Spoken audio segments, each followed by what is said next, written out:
Hello friends, welcome back to my channel.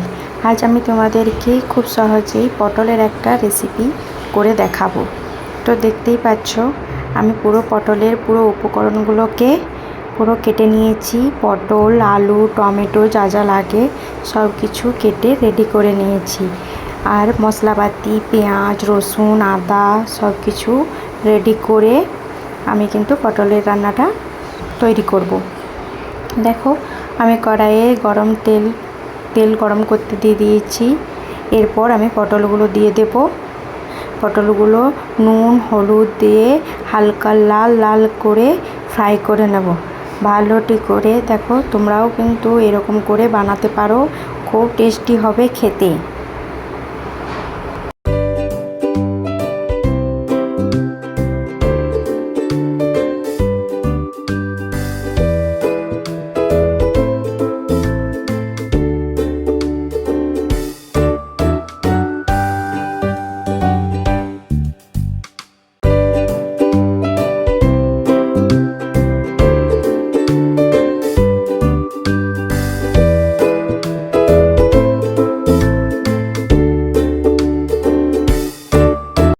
দেখো সব কিছু উপকরণ দিয়ে আমি ঢাকা দিয়ে দিয়েছি পটলগুলো যাতে একটুকু ভেপে নরম হয়ে যায়। এই জন্য লাল লালও হয়ে গেছে, তোমরা দেখতেই পাচ্ছ খুব সুন্দর। এইরকম করে তোমরা ভেজে নেবে, লাল লাল করে ভেজে একটা পাত্রে তুলে নেবে। এরপর ওই তেলেই আবার আলুগুলো আমরাও ভেজে নেব। পটলের জন্য যে আলুগুলো আমি কুচিয়েছিলাম সেগুলো কিন্তু আমি একটা দুটো সিটি দিয়ে নিয়েছি প্রেসার কুকারে। তাহলে কি বলতো, পটলের তরকারিটা একটু গ্রেভি গ্রেভি হবে, তো ভালো লাগবে খেতে। অনেক তরকারি তো ভালো লাগে না খেতে, তোমরা যেমন ভাবে পছন্দ করো সেরকম করতে পারো। তোমরা আলুটাকে এখানে তেলে ভেজেও করতে পারো। আমি কিন্তু একটা সিটি দিয়েই আলুগুলো এখানে ভেজে নিচ্ছি পটলের জন্য। আলুটাকেও আমরা ওই তেলের মতো এটা কিন্তু এক্সট্রা আমি নুন হলুদ অ্যাড করিনি। এই যা আছে তেলে সেটাতেই আমি আলুগুলো একটুকু লেড়ে ভেজে নেব, লাল লাল করে ভেজে একটা পাত্রে তুলে নেব।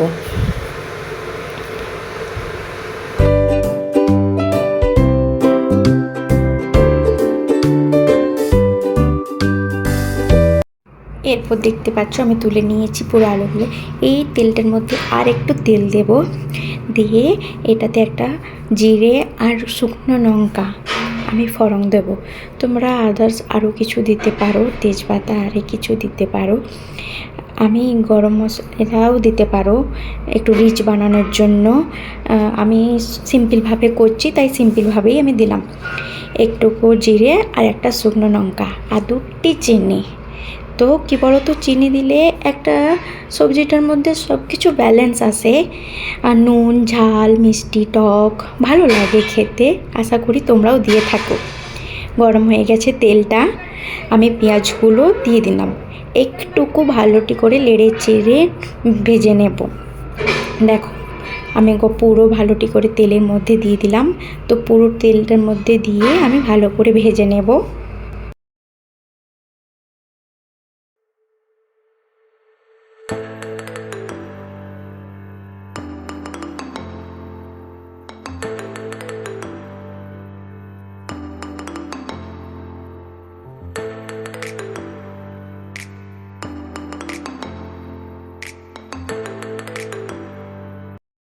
তো দেখতেই পাচ্ছ পেঁয়াজগুলো একটুকু লাল লাল হয়ে গেছে। এর মধ্যে আমি দিয়ে দেবো রসুন 1 চামচ আর আদা 1 চামচ পেস্ট। তো তারপর হলুদ দিলাম, একটুকু হলুদ দিয়ে পুরো আদা রসুন পেস্টটাকে একটুকু ভালোটি করে নেড়ে নেব। দিয়ে দেখো আমি টমেটোটাও দিয়ে দিলাম, দিয়ে ভালোটি করে মশলাটা কষিয়ে নেব। দেখো ভালোটি করে মশলাটা কষিয়ে নিয়ে এটার সাথে একটুকু নুন দিয়ে দেব, যাতে টমেটোগুলো ভালোটি করে নরম নরম হয়ে যায় আর তেলের সাথে মশলার সাথে ভালো করে মিশে যায়। দেখো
দেখতেই পাচ্ছ মশলাটা ভালো করে কষানো হয়ে গেছে পুরো উপকরণ দিয়ে।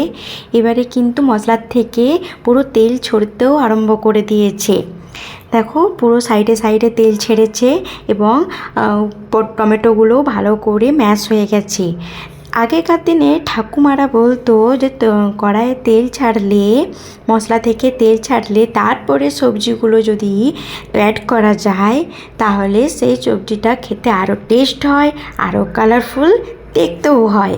সেটা তোমরাও আশা করি শুনে আছো। দেখতে পাচ্ছ আমি ভেজে রাখা পটল আর আলু আমি আবার দিয়ে দিলাম। ভালোটি করে মিক্স করে নেব ওই মশলার সাথে, নেড়ে চেড়ে ভালোটি করে মিক্স করে নেব। তোমরা আশা করি পুরো ব্লগটা দেখতে থাকো এবং ঘরে বানিয়ে দেখবে। এই রকম খুব টেস্ট খেতে হয়েছিল সেদিন, আর খুব ভালো লাগছিল খেতে। আশা করি তোমাদেরও ভালো লাগবে। তোমরা এরকম কিন্তু বানিয়ে দেখো আর আমাকে কমেন্টে জানাও।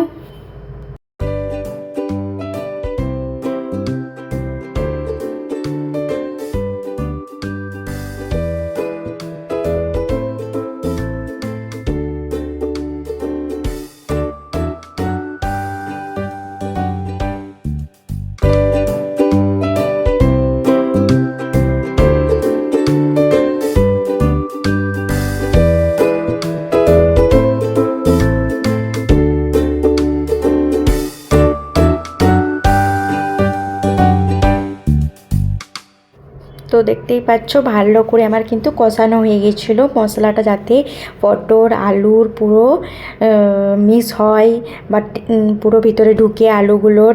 দেখো তারপরে কিন্তু আমি হালকা করে জল দিয়ে দিলাম। জল দিয়ে ভালো করে মিক্স করে নিলাম। তারপর এটাকে কিছুক্ষণের জন্য ঢাকা দিয়ে রাখবো। 5 থেকে 10 মিনিট ঢাকা দিয়ে রাখলেই আমাদের পটল আলুর তরকারি কিন্তু রেডি হয়ে যাবে।